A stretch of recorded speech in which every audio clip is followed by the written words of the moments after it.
இன்றைக்கி வந்து தீந்து போச்சு, அதனால் மறுபடியும் முடக்கத்தான் பலூன் வைன் போட்டு யூடியூப்பில் பாருங்கள். ஆயுர்வேதிசமில் வரும். எல்லா விதமான நரம்பு பிரச்சனைக்கு ரொம்ப ரொம்ப நல்லது. என்னோடய வயசு வந்து 66 ஆகுது. ஆனால் நான் வந்து ஃபுல்லாக இதை எடுக்கிறேன். ரசத்துக்கு மட்டும். இங்கே பாருங்கள், மிளகு இவ்வளவு, இது வந்து வரமிளகா, தனியா, அப்புறம் சீரகம் நிறைய போட்டிருக்கு. இவ்வளவு கைப்பிடி அளவு முடக்கத்தான் தலை, அப்புறம் புளி. இது வந்து புளி மட்டுமே போட்டு வைக்கிற ரசம். உப்பு இதில் வந்து நம்ம தாளிப்புக்கு வந்து கடுகு சீரகம் ரெண்டும் போடுவோம்.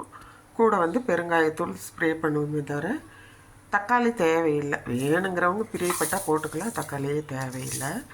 பாருங்கள், பலூன் வைன் முடக்கத்தான் போட்டு பாருங்கள். இது வந்து நீங்கள் டாக்டர்கிட்ட போகாமல் இருக்க முடியாது, போங்க. ஆனால் சைடில் இது வாரம் 2 வாட்டி இந்த ரசம் சாப்பிட்டிங்கன்னா உங்களுக்கு அவ்வளோ நல்லது.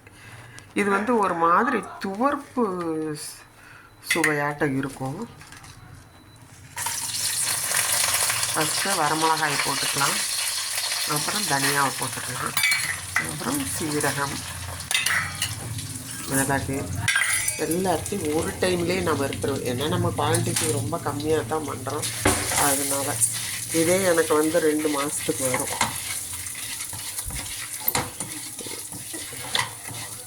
இது மெயினாக டிரான்ஸ்ஃபார்மர் கிட்ட கீழே இருந்தது, ரோடு சைடு. எடுத்து கழுவிட்டு சுடு தண்ணியில் கழுவிட்டு நான் யூஸ் பண்ணுறேன். நம்மகிட்ட செடி வந்தது வந்து பழுத்து போச்சு. ஒரு 2 நாள் தண்ணி ஊற்றல, அவ்வளோதான், ஒரு வழி ஆயிடுச்சு. சரி, அதை பறிக்க வேண்டாம்னு இந்த மாதிரி ஃப்ரெஷ்ஷாக பறிச்சாச்சு. இப்போ இது எல்லாத்தையுமே ஒரே டைம் வறுக்கலாம். கொஞ்சம் எண்ணெய் ஊற்றிருக்கேன். ஆக்சுவலாக எண்ணெய்ன்னு இல்லை, நார்மலாக இந்த மாதிரி oil, sunflower oil, rice brand oil இந்த மாதிரி வாங்குவாங்க. எங்கள் வீட்டில் எல்லா எண்ணெயுமே கலந்து தான் யூஸ் பண்ணுவோம். மோர் குழம்புக்கு அப்படின்னா தேங்காய் எண்ணெய் யூஸ் பண்ணுவோம். இது வந்து ரசப்பொடி, பொடியாக வரலைன்னா பேஸ்ட்டு மாதிரி பண்ணி வச்சுருவேன். ஆக்சுவலாக இப்போ நம்ம அரைக்கிறோம், அது ட்ரையாக இல்லாமல் எண்ணெயெல்லாம் போடுறதுனால கொஞ்சம் இதாகும். அது பரவாயில்லைன்னு சொல்லி நான் அப்படியே இது பண்ணிடுறேன். பூண்டு வந்து லாஸ்ட்டாக தோலோட, இல்லை தோல் இல்லாமையும் இங்கே வந்து பேக்கெட்லேயே கிடைக்கும் பெங்களூரில் எங்களுக்கு. அப்படி வாங்கி வச்சுருக்கு. அதையும் உள்ளேயே போட்டு அரைச்சிட வேண்டியதுதான். பூண்டு தான் இதில் இப்போ சேர்த்துல. பூண்டை வணக்க தேவையில்லை. எப்பயுமே பூண்டை வந்து ரசத்துக்கு வணக்கக்கூடாது, பச்சையாக தான் போடணும். அதனால் இது பாருங்கள், ட்ரை ரோஸ்ட்டு பண்ணியாச்சு. எண்ணெய் நல்லா காஞ்ச பிறகு போட்டதுனால உடனே. இப்போ நீங்கள் தனித்தனியாக வறுத்தீங்கன்னா மிளகெல்லாம் வெடிச்சுட்டு கிடக்கும். இது அப்படி இல்லாமல்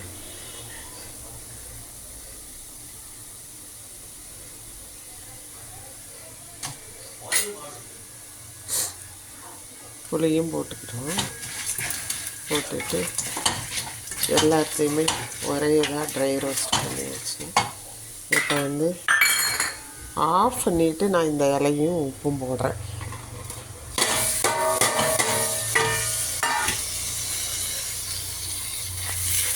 ஆஃப் பண்ணிக்கிட்டேன், அடுப்பை ஆஃப் பண்ணிவிட்டு போட்டிருக்கிறேன். ஏன்னா முடக்கத்தான் வந்து அவனோட மருத்துவ குணம் நமக்கு அப்படியே கிடைக்கணுன்னா ரொம்ப அதை வந்து வறுக்கக்கூடாது. எண்ணெயில் எதையும் வறுத்திங்கன்னா அதனோட இது பிரண்டை மட்டும்தான் எண்ணெயில் நல்லா வறுக்கணும். இதை வறுக்க தேவையில்லை, அதனால் அப்படி போட்டாச்சு. ஓகே, அவ்வளோதான். இது ஆறணும். ஆறின பிறகு அரைக்கணும். ரசப்பொடி ரெடி. இது வந்து உப்பு போட்டாச்சு. நீங்கள் தேவையானவங்க உங்களுக்கு பிடிக்கும்னா அப்போதைக்கு தக்காளி ஸ்லைஸாக நறுக்கி பச்சையாகவே சேர்த்துக்கலாம். ஆனால் ரசம் வந்து நல்லா கொதிக்க விடணும். அந்த இந்த இதில் இருக்கிற எல்லாமே நமக்கு வந்துட்டு சத்து கிடைக்கணும்னா அதே மாதிரி நிறைய தலை அப்படி போட்டிங்கன்னா நல்லாகும் அப்படின்னு நினைக்காதீங்க. எதுவுமே வந்து மருத்துவ குணம்னா அது ஒரு 10 கிராம் 20 கிராம் அவ்வளோதான் சேர்த்துணும். நம்ம நிறைய போட்டோம்னா நமக்கு அதனோட ஃப்ளேவரில் நம்மளால் சாப்பிட முடியாமையும் போகும், இல்லை அலர்ஜியும் வரலாம். அதனால் எந்த மருத்துவமாக இருந்தாலும் அளவாக எடுத்த வரைக்கும் நமக்கு ஒன்றும் ஆகாது. சரியா? வறுத்து இப்போ வந்து சூட்டில் தான் நான் போட்டு வதக்கிக்கிட்டு இருக்கிறேன். அதை வந்து தனியாக நான் எண்ணெய் போட்டு அப்படிலாம் வதக்கலை இலையை. ஒரு சிலர் அப்படி ஒவ்வொன்றா வதக்குவாங்க. அப்படியே பாருங்கள், கொத்தமல்லி பொரி துவையலுக்கும் அப்படித்தான். எல்லாத்தையும் வறுப்பேன், கடைசியாக கொத்தமல்லியை போட்டு ஆஃப் பண்ணிடுவேன். புதினாவுக்கும் அப்படித்தான். இப்போ இது இப்படியே ஆறட்டும். ஆறின பிறகு வந்துட்டு பேஸ்ட் பண்ணி உள்ளே வச்சுக்க வேண்டியதான், இல்லை ட்ரையாக அரைச்சி உள்ளே வச்சுக்க வேண்டியதான். ஃபஸ்ட்டு நான் பேஸ்ட் பண்ணது வந்து 3 வாட்டிக்கு தான் வந்தது. ஆனால் இருமல் சளியெல்லாம் சரியாயிருச்சு. கொஞ்சம் டேப்லெட் எடுக்கிறாங்கன்னாலும் நைட் ஒரு சாதம் வச்சு ரசம் வச்சு கொடுத்தா நல்லது. இன்றைக்கி வந்து எதுக்காக இதை வளர்க்குறேன்னா, நான் வந்து இறால் வாங்கி ஃப்ரைக்கு வச்சுருக்கேன். அதே மாதிரி ஃபிஷ் ஃப்ரை வச்சுருக்கேன். நைட்டுக்கு ரைஸ் வைப்பேன், அதனால் பொடி ரெடி பண்ணுறேன். சரியா? சரி, ஆஃப் பண்ணிட்டேன்.